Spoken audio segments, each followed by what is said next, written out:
আর আশিক রাসূলদের প্রাণের একটি দাবি থাকে যে কিভাবে রাসূলের পাকের দরবারে যাব, রাসূলের পাকের দরবারে গিয়ে রাসূলকে সালাম দিব। আর রাসূলের পাকের দরবারে যাওয়ার এই পয়গামটা আসার জন্য আমরা সদা সর্বদা অপেক্ষায় থাকি। এজন্য শায়ের কত সুন্দর করে বলছেন, কে আমি থাকব বসে আশায়,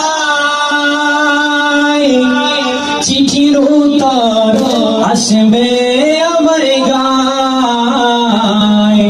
আমি থাকব বসে আশায়, চিঠির উত্তর আসবে আমার গায়। আমি লিখব চিঠি দেব তোমায়, আমি লিখব চিঠি দেব তোমায়। পাখি পৌঁছে দিও রোজায়, আমি লিখব চিঠি দেব তোমায়। পাখি পৌঁছে দিও